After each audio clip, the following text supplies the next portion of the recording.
أعوذ بالله من الشيطان الرجيم. بسم الله الرحمن الرحيم. ألف لام ميم را تلك آيات الكتاب والذي أنزل إليك من ربك الحق ولكن أكثر الناس لا يؤمنون. الله الذي رفع السماوات بغير عمد ترونها ثم استوى على العرش وسخر الشمس والقمر كل يجري لأجل مسمى يدبر الأمر يفصل الآيات لعلكم بلقاء ربكم توقنون. وهو الذي مد الأرض وجعل فيها رواسي وأنهارا ومن كل الثمرات جعل فيها زوجين اثنين يغشي الليل النهار إن في ذلك لآيات لقوم يتفكرون. سورہ رعد مکہ میں نازل ہوئی. اس میں 43 آیت 6 رکوع. شروع اللہ کے نام سے جو بے حد مہربان نہایت رحم والا. یہ آیتیں ہیں کتاب کیا جو کچھ اترا تجھ پر تیرے رب سے سو حق ہے لیکن بہت لوگ نہیں مانتے. اللہ وہ ہے جس نے اونچے بنائے آسمان بغیر ستون. دیکھتے ہو تم ان کو پھر قائم ہوا عرش پر اور کام میں لگا دیا سورج اور چاند کو. ہر ایک چلتا ہے وقت مقرر پر. تدبیر کرتا ہے کام کی, ظاہر کرتا ہے نشانیاں کہ شاید تم اپنے رب سے ملنے کا یقین کرو. اور وہی ہے جس نے پھیلائی زمین اور رکھے اس میں بوجھ اور ندیاں اور ہر میوے رکھے اس میں جوڑے. دو قسم ڈھانکتا ہے دین پر رات کو. اس میں نشانیاں ہیں ان کے واسطے جو کہ دھیان کرتے ہیں.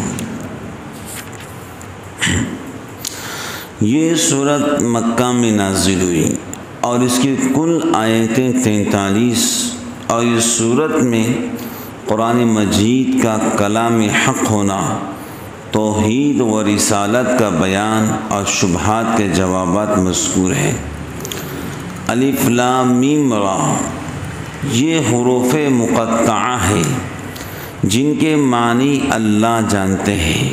امت کو اس کے معنی نہیں بتلائے گئے اور عام امت کو اس کی تحقیق میں پڑھنا بھی مناسب نہیں. حدیث رسول صلی اللہ علیہ وسلم بھی قرآن کی طرف وحی الہی ہے. پہلی آیت میں قرآن کریم کے کلام الہی اور حق ہونے کا بیان ہے. کتاب سے مراد قرآن ہے.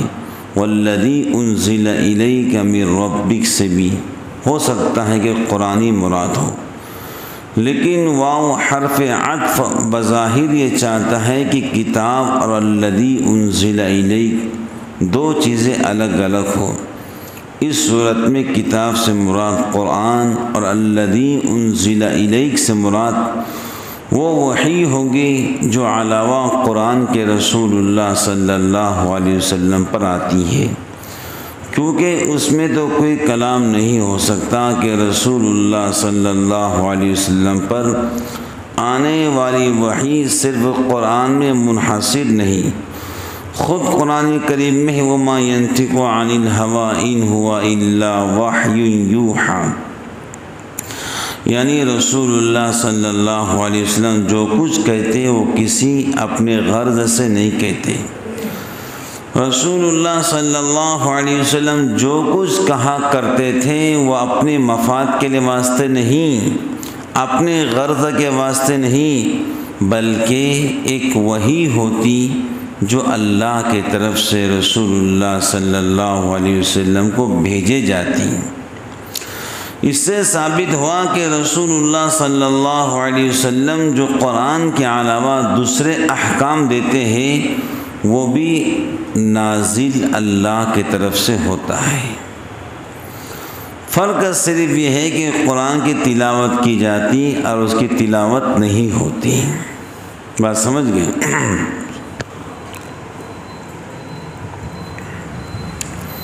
اس فرق کی وجہ یہ ہے کہ قرآن کے معنی اور الفاظ دونوں اللہ کی طرف سے ہوتے ہیں۔ قرآن کے معنی اور الفاظ دونوں اللہ کی طرف سے ہوتے ہیں، اور قرآن پاک کے علاوہ حدیث میں جو احکام آپ صلی اللہ علیہ وسلم کو دیے جاتے ہیں ان کے معنی اگرچہ اللہ کے طرف سے ہی نازل ہوتے مگر الفاظ منزل من اللہ نہیں ہوتے، اس لیے حدیث پاک کی نماز میں تلاوت نہیں کی جاتی۔ بس سمجھ گئے؟ قرآن کے معنی اور قرآن کے الفاظ دونوں اللہ کے طرف سے ہوتے ہیں، اور حدیث جو جناب رسول اللہ صلی اللہ علیہ وسلم بتلا کر گئے ہیں اللہ کے طرف سے ہی نازل ہوتی مگر الفاظ اللہ کے طرف سے نازل نہیں ہوتے۔ حدیث بھی اللہ کے طرف سے نازل ہوتی لیکن الفاظ جناب رسول اللہ صلی اللہ علیہ وسلم کے ہوتے، اس واسطے حدیث پاک کی نماز میں تلاوت نہیں کی جاتی۔ دوسری آیت میں اللہ تعالیٰ کے وجود اور اس کی توحید کے دلائل مذکور ہیں۔ اللہ کا وجود اور اللہ کی توحید کے دلائل مذکور ہیں۔ اس کے مخلوقات اور مصنوعات کو ذرا غور سے دیکھو تو یقین کرنا پڑے گا کہ ان کے بنانے والی کوئی ایسی ہستی ہے جو قادر مطلق ہے، اور تمام مخلوقات و کائنات اس کے قبضے کے اندر ہیں۔ توحید کے دلائل دیکھنے کے بعد انسان یہی سوچ سکتا ہے کہ پوری دنیا کے اندر جو نظام چل رہا ہے وہ کوئی بڑی ہستی چلا رہی ہے، اور مسلمان تو یہی کہتے ہیں کہ پوری دنیا کا نظام اللہ چلا رہے۔ عام طور سے یہ کہا جاتا ہے کہ نیلا رنگ جو ہمیں اوپر نظر آتا ہے آسمان کا رنگ ہے، مگر فلاسفہ کہتے ہیں کہ یہ رنگ روشنی اور اندھیرے کی وجہ سے محسوس ہوتا، کیونکہ نیچے ستاروں کی روشنی اور اس کے اوپر اندھیرا ہے۔ سب سے پہلی بات تو ہے کہ ستارے آسمان سے بہت نیچے ہیں، ستارے جو ہے آسمان سے بہت نیچے ہیں، اور زمین سے آسمان کا فاصلہ حدیث پاک کے مطابق 500 سال کا ہے۔ کتنے؟ 500 سال کا ہے زمین اور آسمان کا فاصلہ۔ وَسَخَّرَ الشَّمْسَ وَالْقَمَرَ كُلٌّ يَجْرِي لِأَجَلٍ مُّسَمًّى، یعنی اللہ تعالیٰ نے سورج اور چاند کو مسخر اور تابع حکم کیا ہوا ہے، ان میں سے ہر ایک ایک معین رفتار سے چل رہا ہے۔ اللہ نے سورج کو بتلایا کہ تو نے کتنا چلنا ہے، چاند کو بتلایا تو نے کتنا چلنا ہے، دونوں اللہ کے حکم کے مطابق چل رہے ہیں۔ بات سمجھ گئے؟ مسخر کرنے سے مراد یہ ہے دونوں کو جس کام پر لگا دیا وہ برابر لگے ہوئے ہیں۔ ہزاروں سال گزر گئے لیکن سورج اور چاند کی رفتار میں کبھی کمی نہیں آئی۔ بھائی چلو آج کیا دن ہے؟ منگل ہے، آج سورج نہیں نکلنے والا، کیوں بھائی؟ اس کی سروسنگ کرنا ہے، دنیا کی ہر مشین کی سروسنگ کی جاتی ہے، لیکن سورج اللہ کی ایسی مشین ہے جو اللہ کے حکم پر چلتا ہے۔ اب ہم سے کئی عمر میں لوگ بیٹھے ہوئے، زیادہ عمر ہے 60-70 سال، ان سے پوچھیے آپ کبھی سورج کو زنگ لگا ہے؟ یا جب سے دنیا بنی ہے آج تک کوئی بتا نہیں سکتا کہ سورج کی جو ہے سروسنگ کی گئی ہے۔ ہزاروں سال سے اللہ نے دنیا کو بنایا، لیکن دنیا کے اندر آج تک کوئی بتا نہیں سکتا کہ سورج نہیں نکلا، وہ خراب ہو گیا۔ سورج چلتا ہے اللہ کی قدرت پر، چاند بھی چلتا ہے اللہ کی قدرت پر۔ جب سے اللہ نے اس دنیا کو بنایا، 2 دن کے اندر زمین اور آسمان کو بنایا، اس وقت سورج اور چاند پر ذمہ داری لگا دی کہ تم نے دنیا کو روشن کرنا ہے۔ وہ تب سے آج تک خراب نہیں ہوئے، اور دنیا کی بہت اعلیٰ قسم کی چیز بھی ہو، ایک نہ ایک دن اس کو زنگ لگ جاتا ہے۔ 50 سال کے بعد، 100 سال کے بعد، 200 سال کے بعد وہ چیز خراب ہو جاتی ہے، چاہے کتنے بھی بھاری ہو۔ تو سورج اور چاند کے رفتار میں کبھی کمی نہیں آئی، نہ چاند تھکتا ہے نہ سورج تھکتا ہے، یہ بات ذہن میں رکھو۔ نہ کبھی اپنے مقرر کام کے خلاف کسی دوسرے کام میں لگتے ہیں۔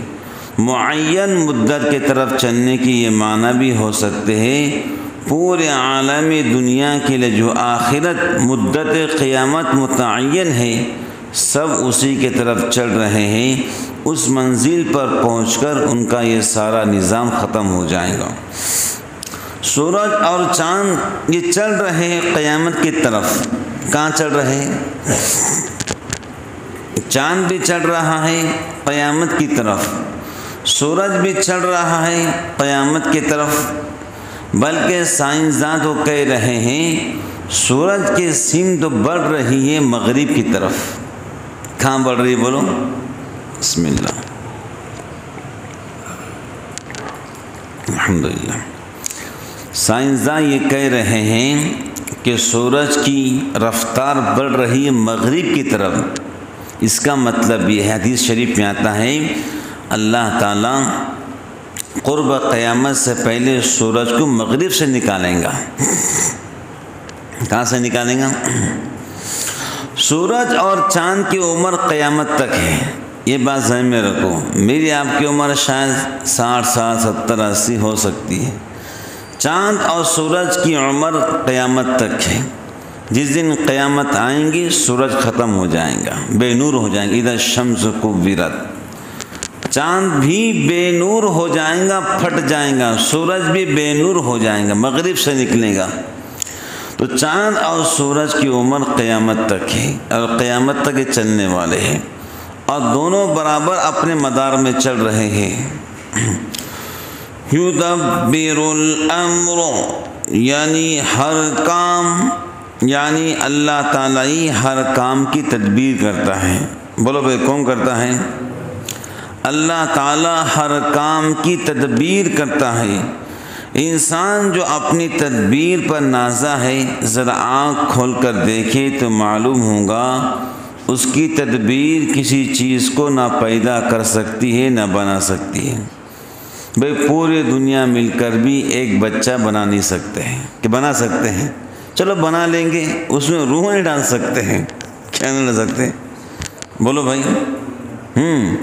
پوری دنیا مل کر بھی کسی کی روح اگر نکل گئی تو روح کو واپس نہیں لا سکتے۔ یدبر الامر، یعنی اللہ تعالیٰ ہی ہر کام کی تدبیر کرتا ہے۔ انسان جو اپنی تدبیروں پر نازا ہے، ذرا آنکھ کھول کر دیکھے تو معلوم ہوگا اس کی تدبیر کسی چیز کو نہ پیدا کر سکتی ہے نہ بنا سکتی۔ اس کی ساری تدبیروں کا حاصل اس سے زیادہ نہیں کہ خداوند تعالیٰ کی پیدا کی ہوئی چیز کا صحیح استعمال سمجھ لے۔ تمام اشیاء عالم کے استعمال کا نظام بھی اس کی قدرت سے خارج ہے۔ کیونکہ انسان اپنے ہر کام میں دوسرے ہزاروں انسانوں، جانوروں اور دوسری مخلوقات کا محتاج ہوتا ہے۔ بھائی انسان اپنی زندگی میں ہر کام میں دوسروں کا محتاج ہوتا ہے، جن کو اپنے تدبیر سے اپنے کام میں نہیں لگا سکتا۔ قدرت خداوندی نے ہر چیز کی کڑی دوسری چیز سے اس طرح جوڑی ہے کہ ہر چیز کھینچی چلی آتی ہے۔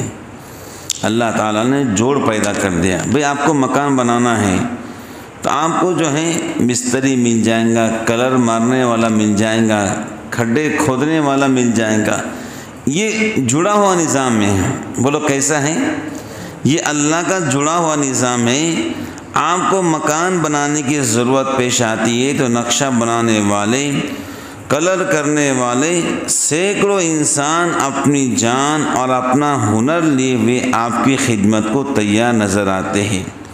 سامان تعمیر جو بہت سے دکانوں پر بکھرا ہوا ہے، سب آپ کو تیار مل جاتا ہے۔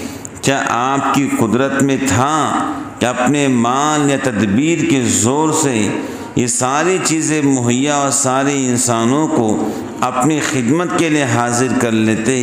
آپ تو کیا کوئی بڑی سے بڑی حکومت بھی قانون کے زور سے یہ نظام قائم نہیں کر سکتی۔ بلا شبہ تدبیر اور نظام عالم کا قیام صرف حی قیوم ہی اللہ رب العالمین ہی کر سکتے ہیں۔ انسان اگر اس کو اپنی تدبیر قرار دے تو جہالت کے سوا کچھ بھی نہیں۔ یفصل الآیات، یعنی وہ اپنی آیات کو تفصیل کے ساتھ بیان کرتا ہے۔ اس سے مراد آیت قرآنی بھی ہو سکتی ہے جن کو اللہ تعالیٰ نے تفصیل کے ساتھ نازل فرمایا، پھر جناب رسول اللہ صلی اللہ علیہ وسلم کے ذریعے مزید اس کا بیان اور تفسیر فرمائی۔ آیات سے مراد آیات قدرت، یعنی اللہ پاک کی قدرت کاملہ کی نشانیاں جو آسمان و زمین اور خود انسان کے وجود میں موجود ہیں، وہ بھی ہو سکتی ہیں جو بڑی تفصیل کے ساتھ ہر وقت ہر جگہ انسان کی نظر کے سامنے ہے۔ لعلکم بلقاء ربکم توقنون، یعنی سب کائنات اور ان کا عجیب و غریب نظام و تدبیر اللہ تعالیٰ نے اس لیے قائم فرمائی کہ تم اس میں غور کرو، تمہیں آخرت اور قیامت کا یقین ہو جائے گا۔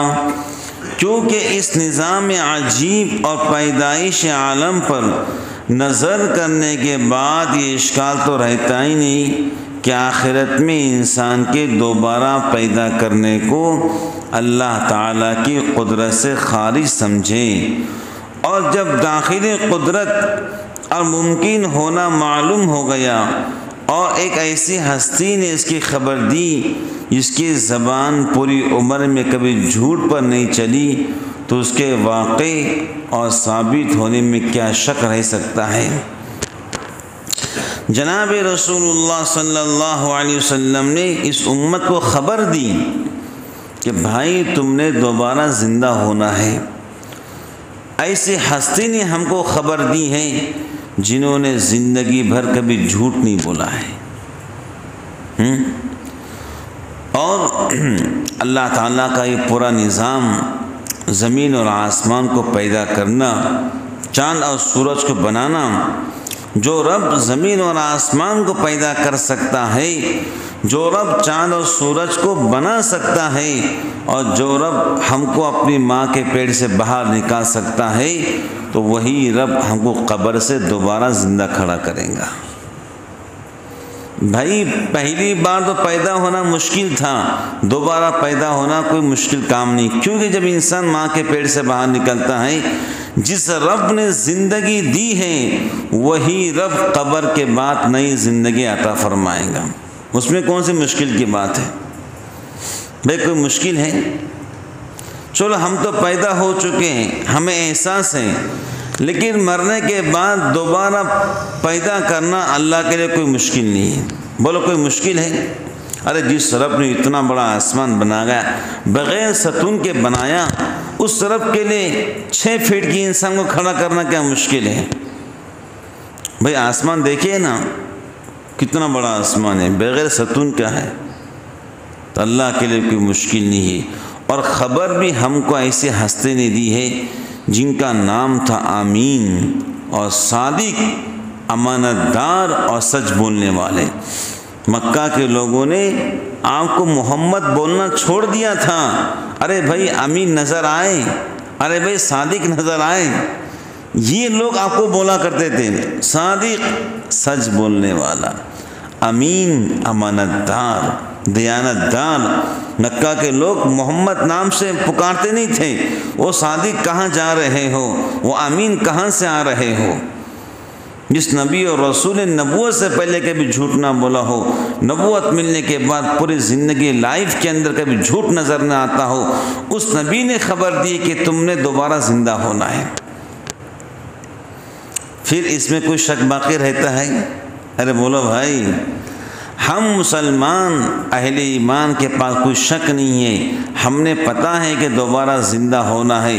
جو غیر اللہ کو مانتے ہیں، جو شرک کرتے ہیں، جو توحید پرست نہیں ہے، جو فتر پرست ہیں، دنیا اور شہوت پرست ہیں، شیطان پرست ہیں، ان کے پاس تو ہو سکتا ہے مرنے کے بعد مر جانا ہے، لیکن ہم اہل ایمان کے پاس مرنے کے بعد دوبارہ زندہ ہو کر دنیا میں جو کچھ ہم نے نیک اعمال کیے ہیں اس کا بدلہ اپنے رب کریم سے لینا ہے۔ ارے بات سمجھ گئے؟ اگر انسان یہ سوچتا کہ مرنے کے بعد دوبارہ زندہ نہیں ہونا ہے، پھر آپ اتنی محنت کیوں کرتے ہو؟ رات میں قرآن کیوں پڑھتے ہو؟ تہجد کیوں پڑھتے ہو؟ فجر کی نماز کیوں پڑھتے ہو؟ ہم کو پتہ ہے ہم فجر کی نماز پڑھیں گے انشاءاللہ الرحمن ہمارے قبر میں اللہ روشنی پیدا کرے گا۔ ہم تہجد کی نماز پڑھیں گے انشاءاللہ ہماری ملاقات اللہ تعالیٰ سے ہوگی۔ ہم قرآن کی تلاوت کریں گے انشاءاللہ یہ قرآن اللہ کے سامنے ہماری سفارش کریں گا۔ بات سمجھ گئے؟ یہ سب پتہ ہے اہل ایمان کو۔ تو بہرحال تفسیر کا خلاصہ یہی ہے، پورے دنیا کا نظام اللہ چلاتے ہیں، یہ اہل ایمان کو پورا اس کا یقین ہونا چاہیے۔